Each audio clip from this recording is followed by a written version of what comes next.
Hey everybody, it's Allie and welcome to our YNR chat for Sunday, June 3rd, 2012. This has been one of my absolutely favorite weeks in YNR, and I don't even know how long. I can't tell you how much I enjoyed this week's show. We are delving in headfirst into Phyllis's past, and it's so wonderful from a veteran viewer's perspective. I've been watching the show I don't know, maybe 16 years, and I remember these scenes. I remember when Phyllis was crazy over Danny and all of the stunts that she pulled to keep him, including getting back at Christine. And so for someone who's been watching that long, it's this wonderful trip down memory lane, and for anyone who wasn't watching back then, I think it's a really cool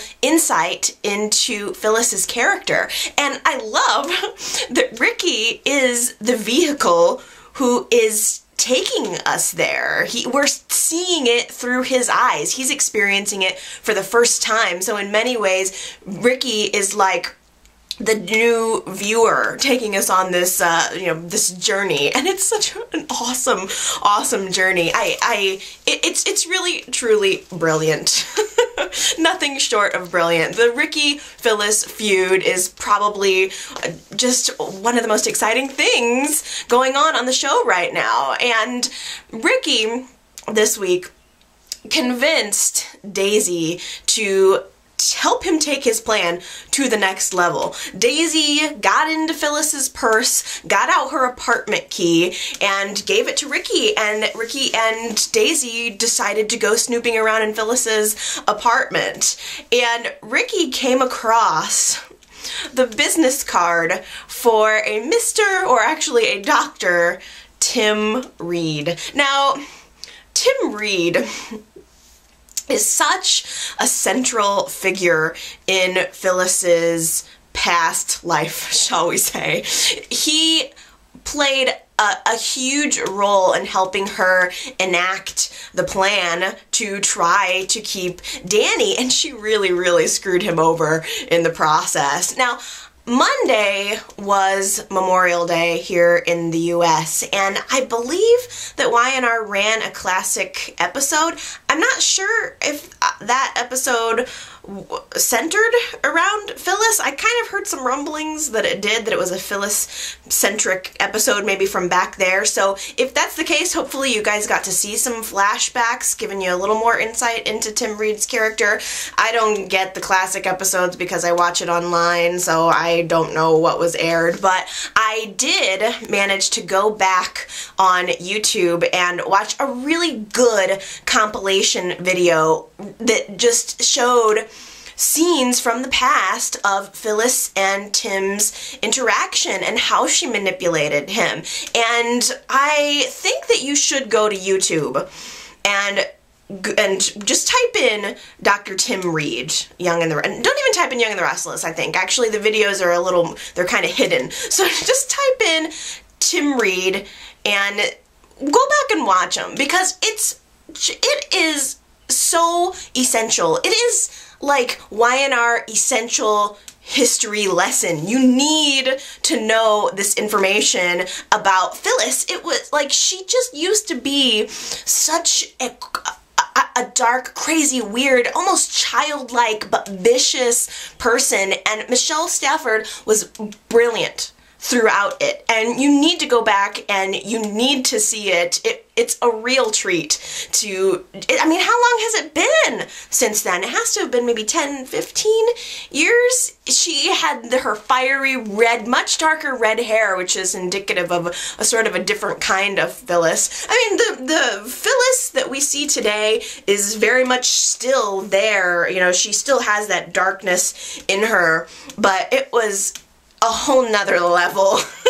It really was. And you've got to go back and see it. And I guess the one thing that I think maybe Y&R had been missing up until this week was actually showing us the flashbacks, actually getting us to see how Michelle Stafford used to be. We rarely see flashbacks from her, and this week was such a real just treat, because we got to see her when she was younger, and Danny, and even Christine, and even a young Paul. Paul looks completely different. And it just served such a great purpose in showing the similarities between Phyllis's situation with Danny and Daisy's situation with Daniel. Now, I want to focus in on this character of Tim Reed a little bit, because Ricky found his business card and decided to go pay him a visit. And Tim Reed is truly a broken man as a result of his encounter, shall we call it, with Phyllis. She really shaped his entire future.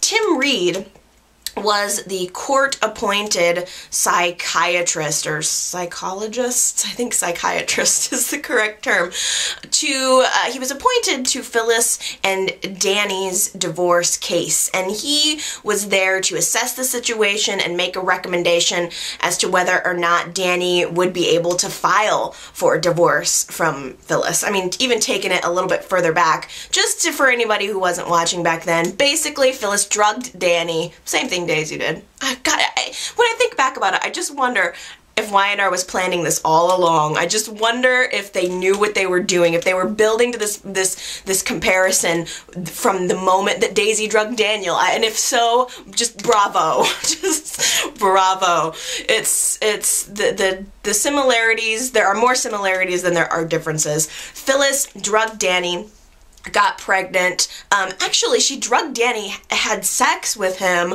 but didn't actually get pregnant with his child. She ended up pregnant with someone else's child and passed it off as Danny's. So he believed that he was Daniel's father this entire time, and Phyllis managed to trap Danny into a marriage. The same thing Daisy's doing now, all in the name of keeping her family together, when really she just had eyes for Danny, insane eyes for Danny. And I think she thought that Danny would make a good father to her child as well. But Tim Reed was appointed to this case to make a recommendation as to whether or not Danny could actually go ahead and divorce Phyllis, because he wanted to. He wasn't in love with her. He was always in love with Christine. And Phyllis managed to manipulate Dr. Reed with sex. She used sex as a weapon, which Phyllis to this day is still really good at using her sexuality to get what she wanted. And Tim Reed was this dorky character. He's such a nerd. He even has the same glasses he used to have, the ones that you have to kind of wrap around your ear, and they're circle kind of bendy wire frames. And just the way he talks, the way he holds himself, he's a total nerd. And here he's got this cherry bomb sitting in front of him with legs from here to yaya, and wearing these really short dresses and her legs all crossed, and she's being provocative toward him. He's never had anything like this in his life, so he got sucked into her drama, and she convinced him to lie for her. She convinced him to tell the court that there was something to save with the marriage, and therefore locking Danny into a relationship he didn't want to be in. He just wanted to be with Christine.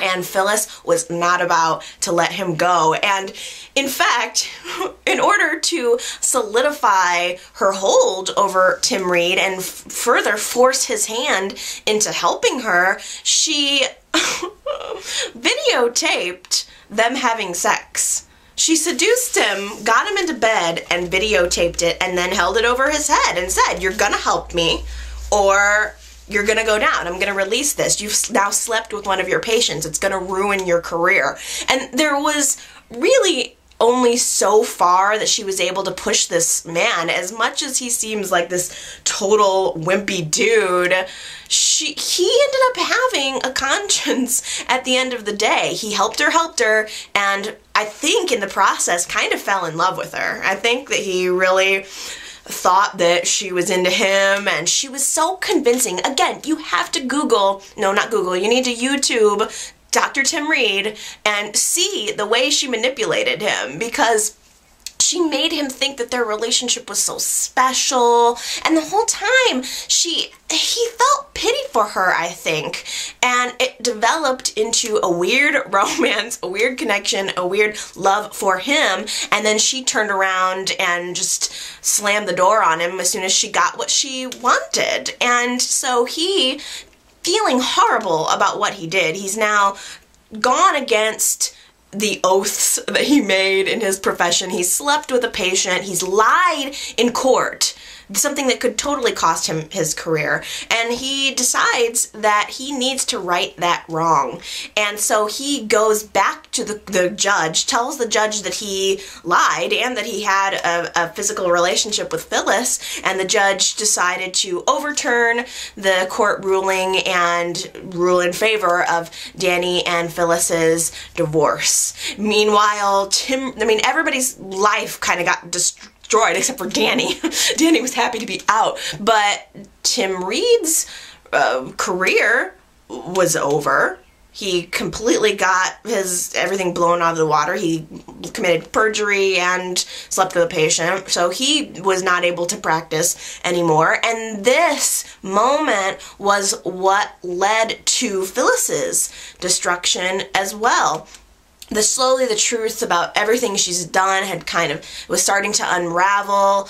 She ended up losing custody of Daniel, and that was a separate, Danny filed an unfit mother, brief of something. She got Daniel taken away because she was an unfit mother, but I think that was more related to what she did with the paternity question. Because, see, I think another interesting piece of this it would just be interesting if it came into play was there was this woman that Phyllis was also hanging out with at the time. Her name was Sasha, and I think, and Sasha helped Phyllis switch the DNA results of the paternity test. So, this whole time, Phyllis is tricking Danny into thinking that Daniel is his son, and he's not. And Phyllis has this friend at the DNA lab who helped her fudge the results so that's what it looked like, because of course Danny was going to insist on a paternity test. I think it would be interesting if that came back into play as well, if all of these characters started coming back into Phyllis's life. I want to see them all. I want to see them just trudge through and all tell their tales of what happened to them as a result of coming into contact with this crazy woman. And I believe that it was that DNA switcheroo that ended up leading to Phyllis having Daniel taken away from her. But then there were so many other things that she did. She just always had it out for Christine. She thought that Christine was the only thing standing in between her and Danny's relationship, and in some ways she was right. I think that Danny maybe was a little bit attracted to Phyllis, or he could have been a little bit attracted to Phyllis. She probably could have got him on the rebound, and I guess that's what in fact she did. But for the most part, it was Phyllis trapping him that ruined any chance for that relationship. But who knows? Danny and Christine could have gone off and lived happily ever after. That's what they both wanted to do. And, Danny was all hooked up with Phyllis, so Chris ended up hooking up with Paul, and they were together for a long time.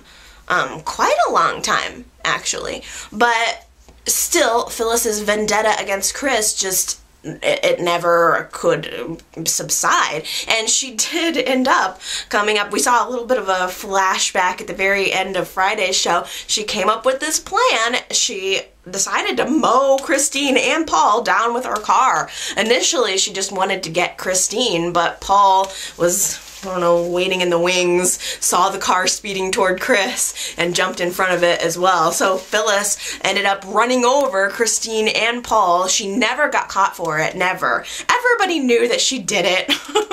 Everyone was suspicious. That her vendetta against Christine was totally clear at this point, but she just was never able to get caught. And there were so many other things that she did to her that I just remember distinctly.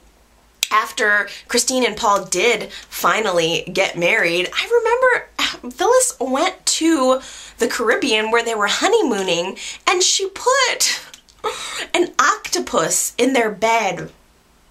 It was weird. It was a Godfather kind of moment, now that I think about it. It was just gross. That was the kind of wacky, crazy person that Phyllis used to be, and there's still so many elements of that there.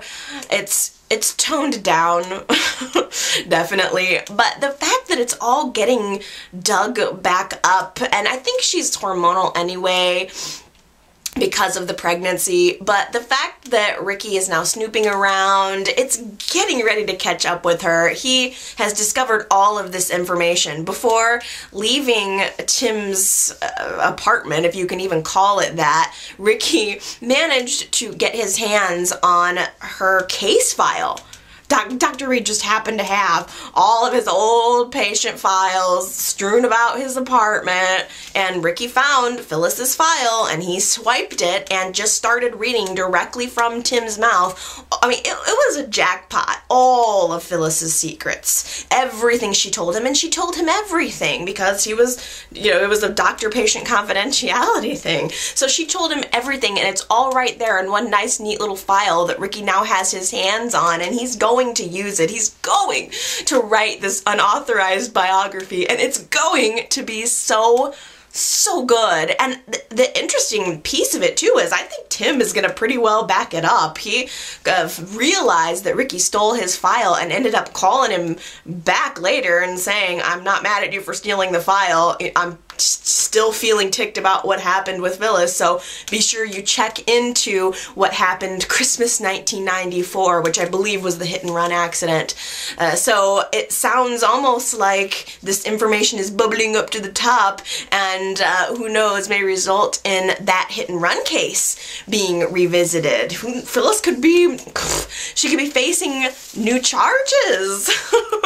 Either way, you can tell that I think she's starting to be able to see in her bones, or feel in her bones, that the past is starting to catch up with her. You can only run away from it for so long, and even as she tries to make amends for other things that she's done in her past, for instance with Avery, still it's coming back. And I think that the Avery thing is very interesting. Phyllis is so schizo where Avery is concerned. Like, one week she's yelling at Avery, telling her that she is exactly like their father and that she doesn't want them in her life, want her in her life, and then the next week she wants Avery to stand up for her at her wedding.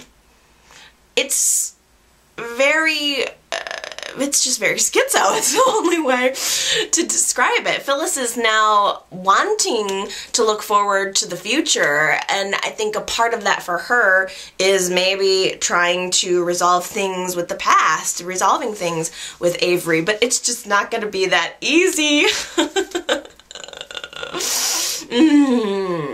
It is just going to be so good. I wonder, I just can't help but wonder how Nick is going to react as this information keeps bubbling up. I think that he's going to probably read Ricky's book about Phyllis. She's not going to be able to deny it, and I just wonder if that is going to put a little bit of a crink in the plans for their little re-wedding.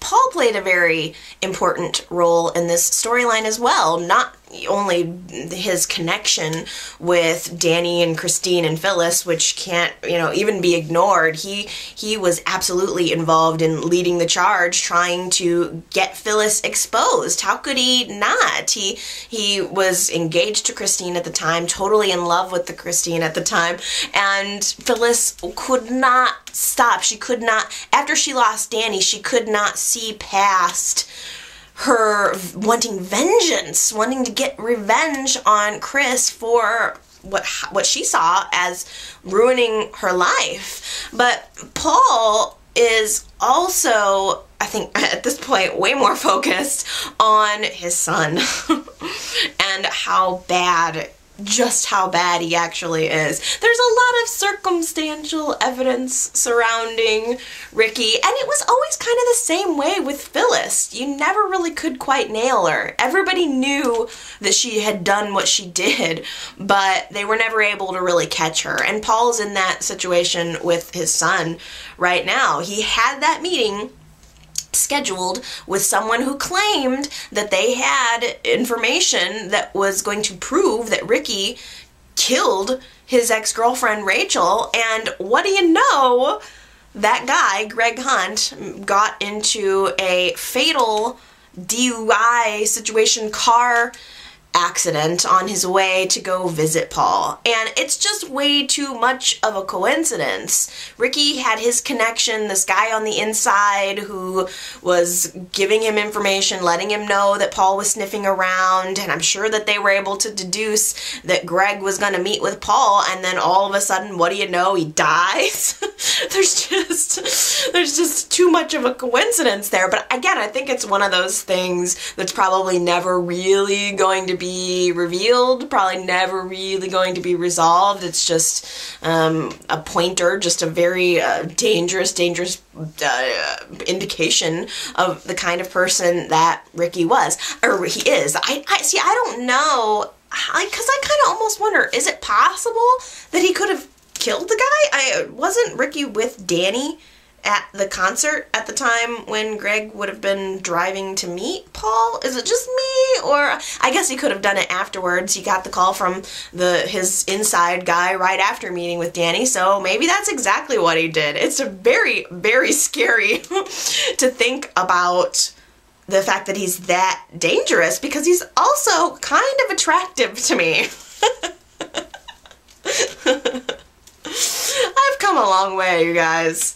I could not stand him when he first came on the show, and now I'm starting to be a little bit curious. Like, some people mentioned last week about wanting to start the Ricky Williams shirtless committee. Wanting to see what he looks like shirtless, and I have to say, I'm really curious too. I don't know what that says about my personality. Everything... This is so bad. Everything about this character is dangerous. We have, the circumstantial evidence about what he's done to this Greg guy. We know that he has broken into Phyllis's house. He's obviously amoral, as many people like to put it. And it also, there was a revelation this week about how Rachel, his ex-girlfriend, died. She had taken a sedative and then gotten into the bath and drowned. She went Whitney style. And it was a kind of a coincidence moment as Paul figures this out while he's sitting at dinner with Christine, and they both realize that, wait a minute, that's weird. That's the same way that Isabella tried to kill Christine. So after Paul and Christine's relationship started to not work out because she was clearly still in love with Danny, Paul ended up getting involved with Isabella, who was connected to Michael somehow. Somehow he knew her from her past. And actually what it was Michael brought Isabella into the picture. That's what it was. Michael brought Isabella into the picture to break up Paul and Christine because Michael was in love with Christine, and Isabella just started becoming obsessed with Paul. She was so into him, and she developed her own vendetta that she wanted to enact against Christine. It's always everybody against Christine, poor Christine. And Isabella just got sick and tired of Christine being so perfect and wonderful that she tried to kill her. She did the exact same thing. I think she drugged her wine or somehow gave her a sedative, and Christine went in for a bath and just started like going out. And I think Isabella was wanting to really finish the job. I seem to remember her coming in with a butcher knife at some point, and Paul trying to rescue her. Paul, of course, ended up rescuing Christine. But is it a coincidence that that's how Rachel died?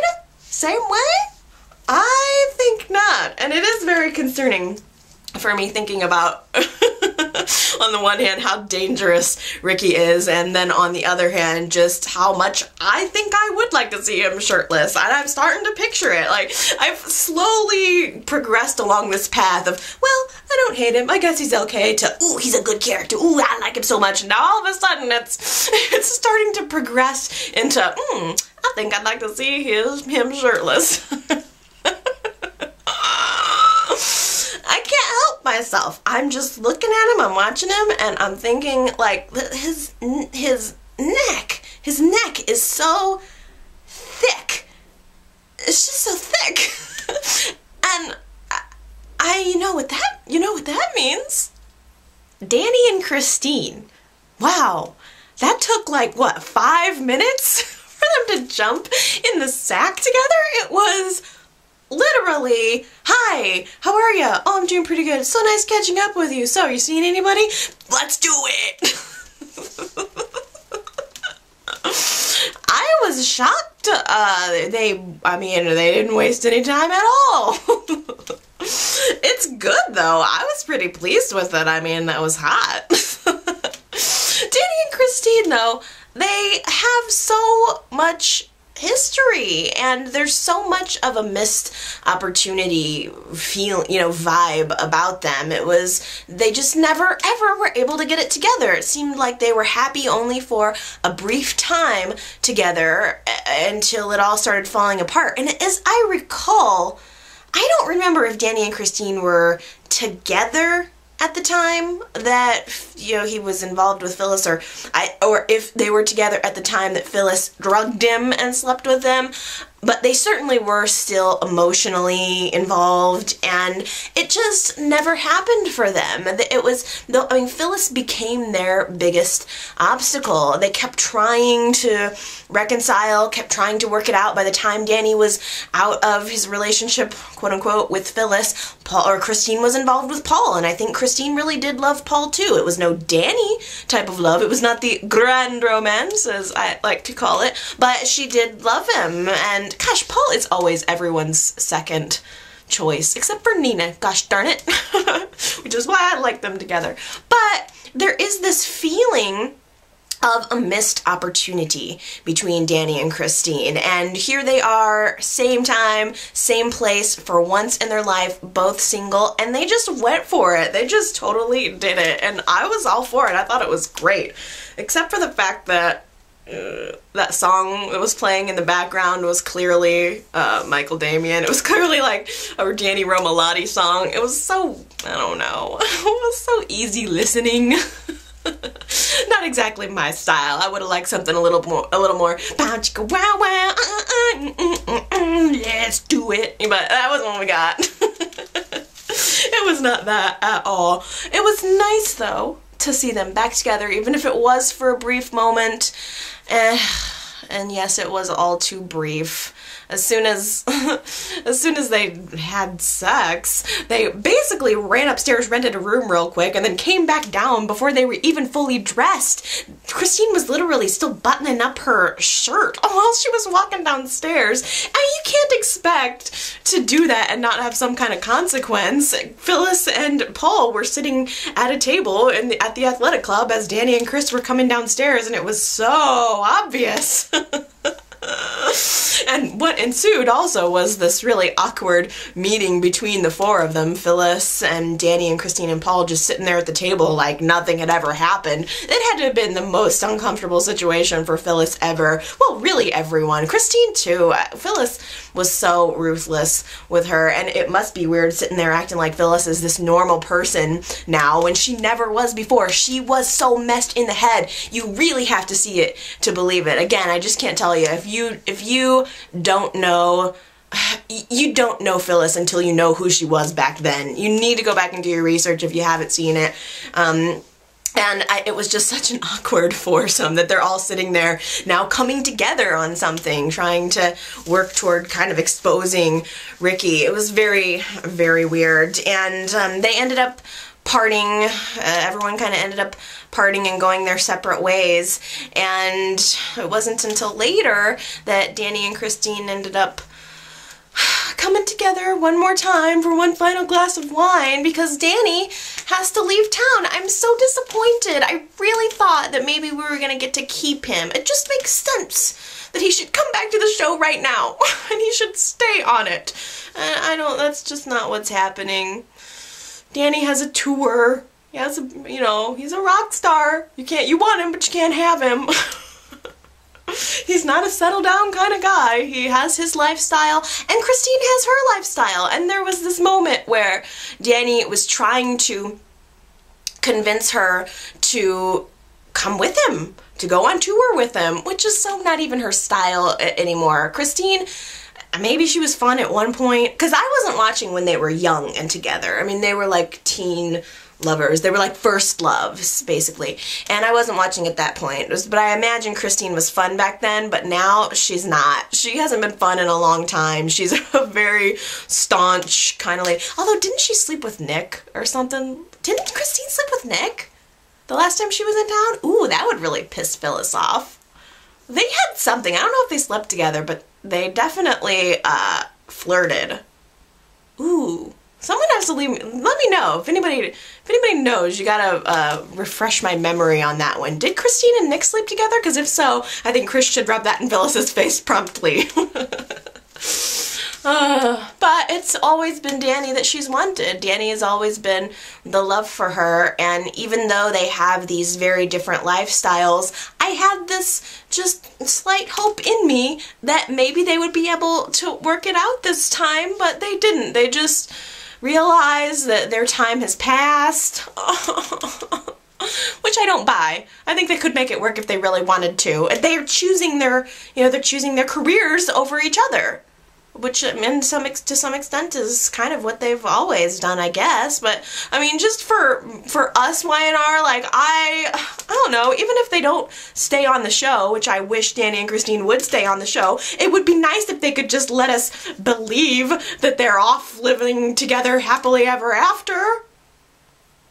Daisy got to meet her father-in-law, Danny, this week, and I thought that the meeting went pretty well. It's sort of weird that Danny came out of the meeting with really bad vibes about Daisy. He immediately went to Daniel and told him to try to get out of the marriage, that he got a bad feeling from Daisy and he thinks Daniel should get out of it as soon as he can get out of it, and then went to Phyllis and apologized to her for coming down on her about it when he has sort of come to the same conclusion. But I had just thought, well, I can't believe that he got that bad of an impression from Daisy in just one short meeting.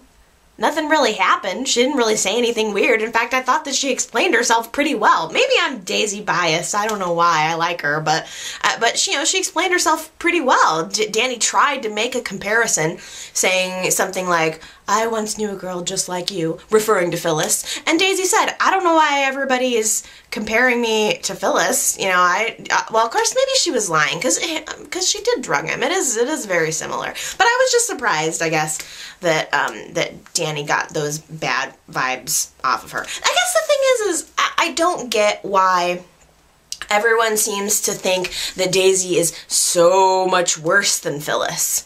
Even Phyllis said, as she was discussing her with Danny and Nick this week, she said, Daisy scares me because she represents the worst of me. It's me without the good qualities. Daisy's just the worst of. And I don't feel that. I don't get that vibe. I think that Daisy has good qualities too. We're just not necessarily being shown them. The only thing that I don't know, the only thing that annoys me is that she's just becoming so desperate. She's such a pussycat now. I don't even know if she could hurt anybody. She's clearly an unwilling, an unhappy participant in Ricky's plan. Yes, she stole Phyllis's key out of her purse and helped Ricky get into the apartment. I don't think that Daisy thinks that Phyllis is in any physical danger from Ricky. I think she knows what his plan is. Daisy knows that Ricky's plan is to expose information about Phyllis, which Phyllis screwed Daisy over too, so Daisy has a reason to want revenge on Phyllis. I don't think she's doing it to, I don't know, hope Phyllis gets dead or something. So I don't know, I don't see that Daisy is the worst villain, and I don't think she's worse than Phyllis by any stretch of the imagination. At this point, I think she's just lame would be a good word for it. She whines at Daniel constantly. It's constantly her whining and bitching at him, and it's not going to make anything better. She's not going to get what she wants by this. And I think that Daniel made the whole situation so much worse by marrying her. If he wouldn't have married her, she probably would have stayed in town trying to get at him. I mean, she wasn't even trying that hard, but I think she still would have stuck around, and she would have tried to convince him to love her and tried to convince him to become a family. But now that he has married her, I think she is seeing what it's like, seeing that he clearly resents her. And I do think if he tried to divorce her, she would take the kid and she would run. There's no question about it. So I just feel like Daniel made that situation so much worse, and now he's just trapped. He's just trapped, and it makes me feel claustrophobic for him. I mean, this week, Daisy starts whining for sex. It's so pathetic, and he basically just had sex with her just to shut her up. Just like, here, just have it, you know, fine, just stop bothering me about it. Which, who wants that? Who wants to even have sex under that condition? Daisy is pathetic, and I think it's making Daniel look pathetic as well. Daniel, he's half a man right now. As fun as it is going through Phyllis's past, I think it would be equally as interesting to go through Michael's past, because he has some dark secrets. He is not the man that he was not the man that he is today. If you take the character of Michael 15 years back, 20 years back, I think actually would probably be more appropriate. It's a very scary story. Michael was a stalker. He stalked Christine. I feel like he kidnapped her or something at one point. He did something. He held her. I wish I could remember. I wasn't watching at that point. I started watching, I think, around the time that he came back. Michael came back and was starting to redeem himself. Whatever he did, I remember that he got disbarred, and then it was because of something he did to Christine. I wish I could remember. I feel like I'm failing you guys. But he ended up kissing up to Christine, and she helped him get his license back, but he was always in love with her. It was a very similar situation. Phyllis was to Danny as Michael was to Christine, and he had a whole host of things that he did that were dirty, underhanded tricks to try to get her and keep her, and I really, really hope for his sake that those that can of worms don't get opened, but at the same time I do, because it really would be very interesting, and especially now that Michael has been offered a job as Genoa City's district attorney. I'm very shocked, and I'm feeling a little split about this. I'm so used to having Michael working to defend everyone in town, and now all of a sudden he's going to be put in the position of having to prosecute everyone in town. Now, they've made it very clear that this is an interim position, and I do think that it will remain interim. I think there's a plan for this. I'll tell you what I think it is in a little bit, but I don't think it's going to be a permanent thing. I think Michael's going to realize how he thought he was getting out of something. He's going right from the frying pan to the fire. It's not going to be good. But Lauren has her antenna up, and she knows it's not going to be a good idea. She is very concerned about this. She realizes that it's going to mean things about him coming up, you know, things about his past coming up. She realizes that it's going to put them in the limelight where she does not want to be. She realizes it's going to be a time constraint on him. He's at a point in his career where he should just sit back and relax and consult. He doesn't need the money. He doesn't even have the time to waste. He should be focusing on his children. And here he is getting ready to embark on a totally new and a huge commitment, and she also is worried about a revenge aspect. She's worried that he's going to start prosecuting people and that they're going to want revenge, which is the word of the day, on him, and that they could come after their family. So I do think that Lauren has a very valid concern. At the same time, I think that, you know, Michael needs to work. And Avery actually stopped by Michael and Lauren's apartment right in the middle of them arguing about whether or not he should take the job. And she, of course, she has stars in her eyes. She is so all for justice and truth, and she sees this as such a great opportunity for Michael, and she starts encouraging him, not knowing that it's a serious issue between he and his wife. She starts encouraging him, oh, this is definitely something that you should do. This would be perfect for you. And it definitely concerns me on one hand, because I fear that it's just going to be one more wedge between Lauren and Michael, and one step closer to Michael and Avery. I can just almost see them being on the opposite ends of a court case, and I'm totally predicting this right now. That's exactly what's going to happen. They're going to be on opposite ends of a court case, and they're just going to end up sleeping together. There's going to be so much tension between them that they're just going to end up sleeping together, and that's just going to mean total disaster for Michael and Lauren's relationship. And I'm very protective of Michael and Lauren. They are my favorite couple. I like them so much. I've been meaning to ask, do you guys think that Lauren or Tracy Bergman has hair extensions? Her hair is very long and very perfect, and I'm not very good at identifying hair extensions, and I'm just wondering if you guys think that she has them. And in fact, if you would like to leave me a list of people who have hair extensions on the show, I would really appreciate that, whether it's suspected or confirmed. Because I also wonder if Chloe has extensions, because her hair started getting real long. I've been growing my hair out for like 2 years and it won't get any longer, and all of a sudden her hair just, it's longer. So I kind of think maybe she has them, but I think there's also a good chance that Lauren has hair extensions, or that, oh no, I'm sorry, that it's her real hair. I think there's a good chance that it's Lauren's real hair, but her hair is not going to help her if her marriage is not going to work out. I just wonder, especially we know that Fenn is going to be aged. He's going to come back in the picture. Who knows what kind of wrench he's going to throw in. He could be a troubled kid. I think I remember hearing that Fenn's going to be a troubled kid. So that's going to cause extra stress on their relationship. I just think Avery would have been a better choice for the district attorney. She clearly has the passion for truth and justice, so I'm surprised that they even asked Michael. He kind of has a rep for being underhanded, and I don't know how I feel about this. I like my Michael a certain way, but I mean, how can you even deny, how can you even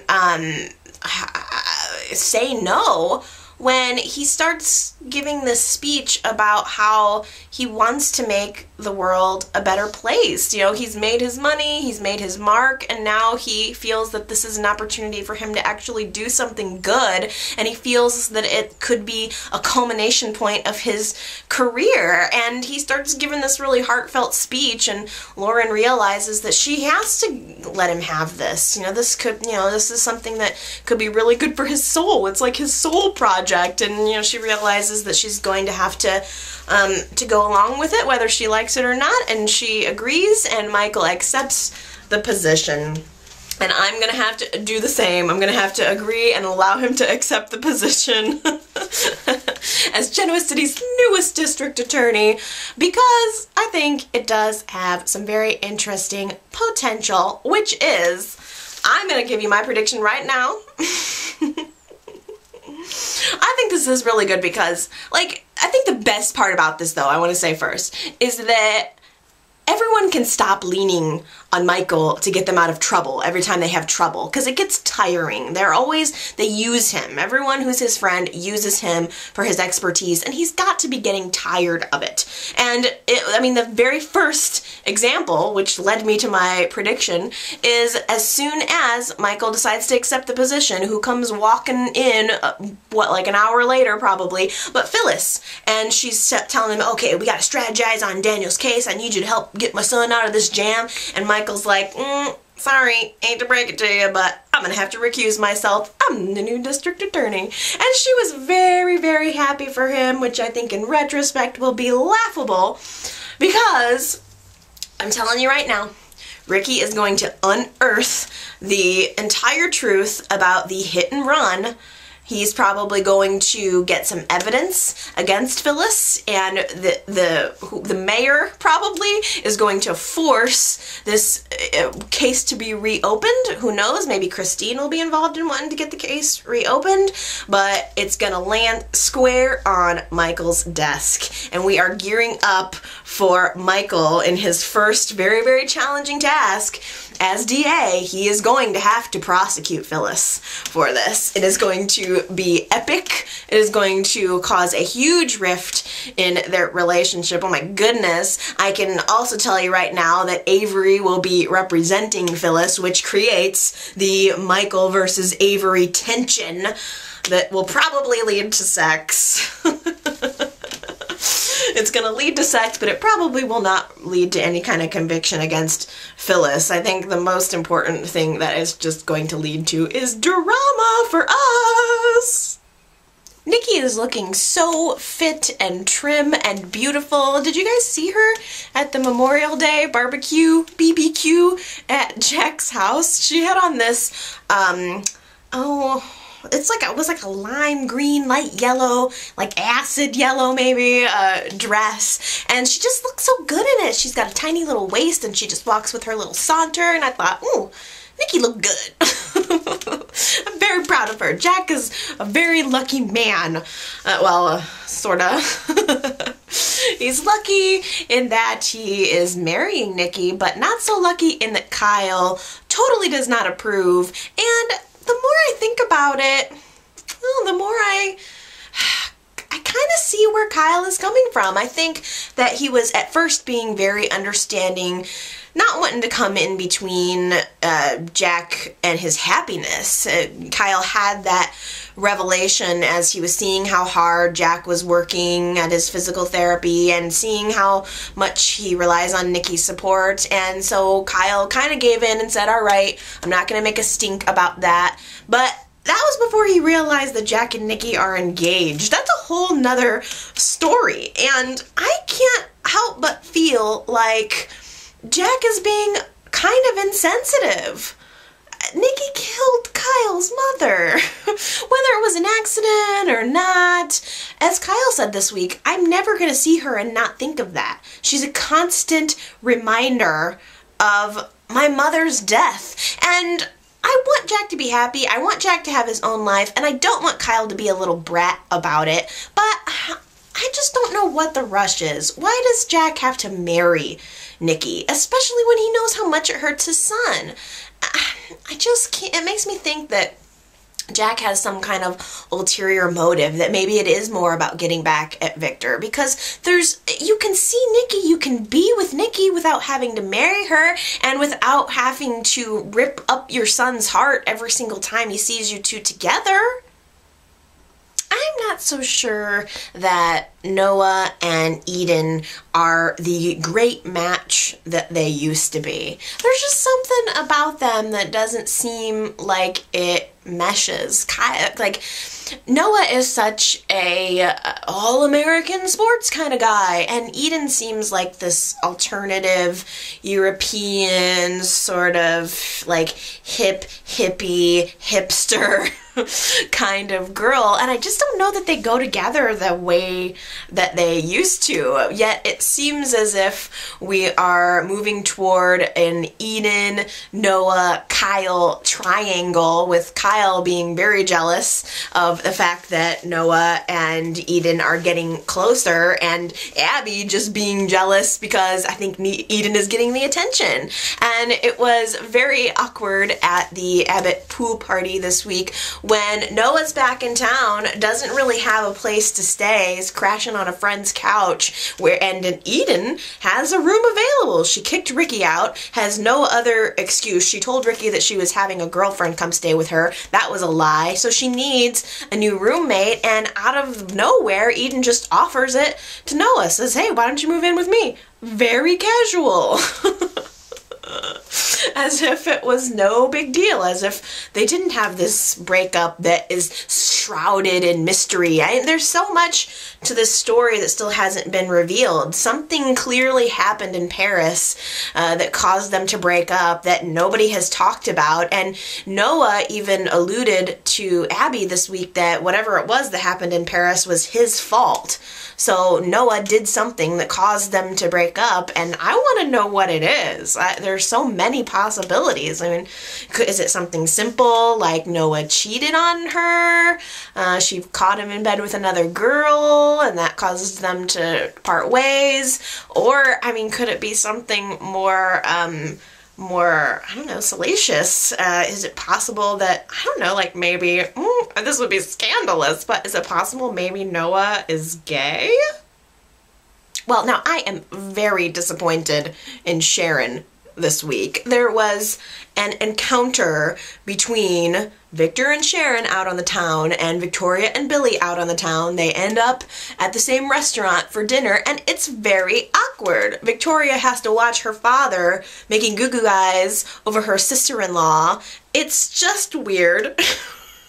I will repeat my statement from last week. It's just weird, and it's just awkward, and they had this sort of exchange. Victoria, of course, is quipping at Sharon. The two women kind of get isolated. Sharon, I guess at first Sharon tried to do the right thing. She approached Victoria's table when she was alone, and she said, "Can we just put this awkwardness behind us for your father's sake? It's not doing anyone any good." And Victoria refused to do that. Victoria just, she wanted to take a jab at Sharon, and Sharon's not gonna take it anymore. She has been the punching bag for the Newman family for so long that she's just not going to do it anymore. And when Victoria starts to get catty with her, Sharon just busts out the secret that has been, I think, just boiling beneath the surface. Sharon says, well, you know what? Maybe you don't know your husband as well as you think you do, because,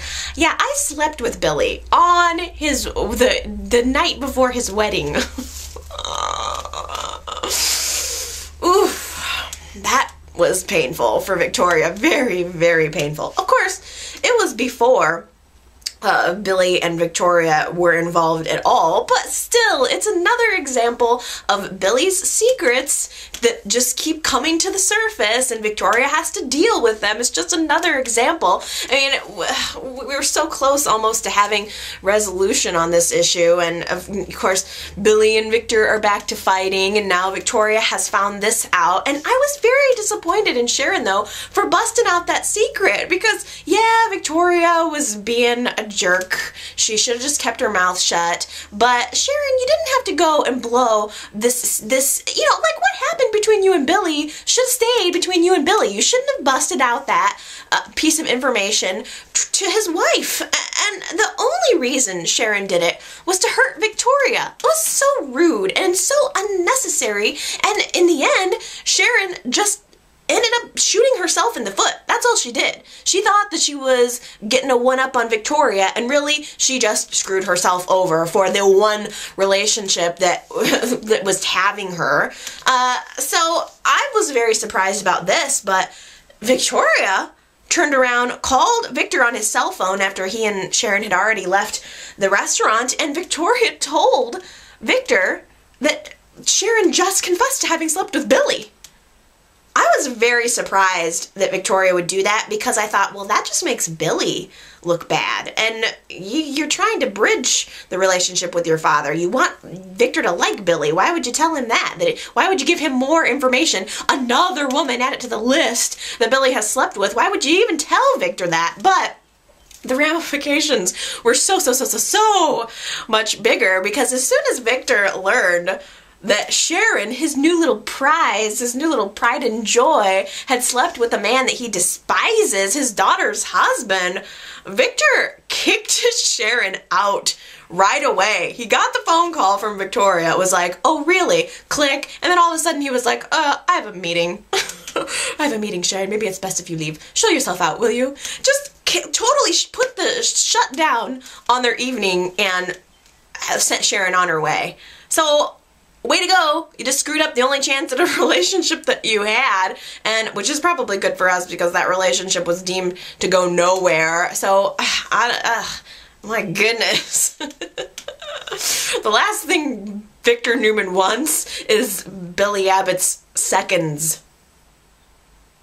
Okay, my friends, that takes us just about to the end. I hope that you have enjoyed this week's show as much as I have. It has just been a wonderful trip down memory lane. It's so wonderful. I actually wanted to confess to you guys that I started watching The Bold and the Beautiful. Now, I'm not going to be commenting on it.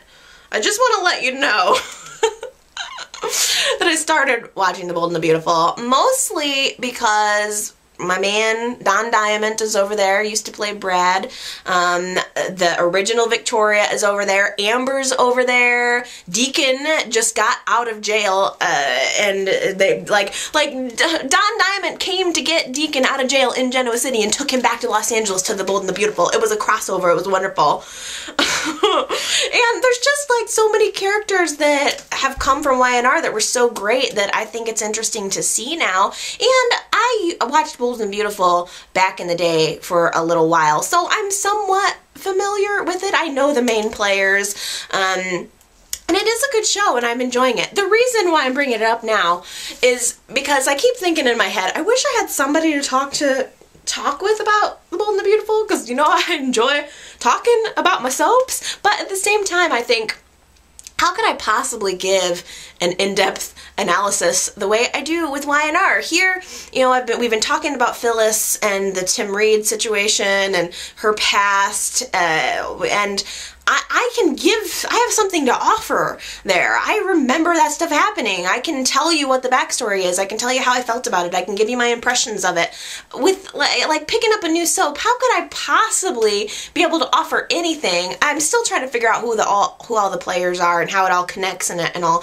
But, I mean, 16 years of knowing, of watching a soap every day, every episode. I've never missed an episode of YNR. And then compare that with watching a new show for a couple of weeks. It's just, I don't think I could offer a really good analysis, but at the same time, I am enjoying the show. So if you want to maybe email me or send me a message about Bold and the Beautiful, I'd be happy to chat with you about that. If you have any specific thoughts that you want to tell me, that would be cool. But I'm not gonna, I'm never ever going to do a podcast or a video about it, just so I'm not gonna do it. But I am enjoying watching it, so if you're a Bold and the Beautiful watcher, know that I'm with you there in spirit. And if you're not a Bold and the Beautiful watcher, it is a good show. I mean, it's not YNR, but it's quick. It seems like it moves kind of slow.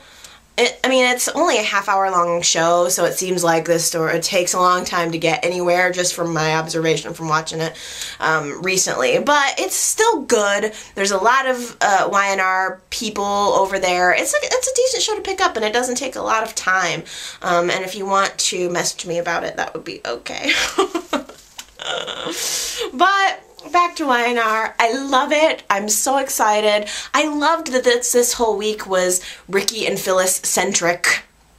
I'm so excited to not only relive Phyllis's history, but to learn more about Ricky's history too. I'm curious to know what Paul's gonna dig up on him. So it's just good show right now, and I hope that you guys are enjoying it as much as I do. And if you are, leave me a comment. Let me know. Tell me what you like, what you don't like, if you see things the same as me or differently as me. I always love hearing from you. It's always good to get your ideas about the show. Okay. I'm gonna stop talking now. I've talked for long enough, but I'm gonna be watching with you and thinking of you guys all week, loving you, reading your comments, responding, and looking forward to next week. All right, I'll see you then. Bye.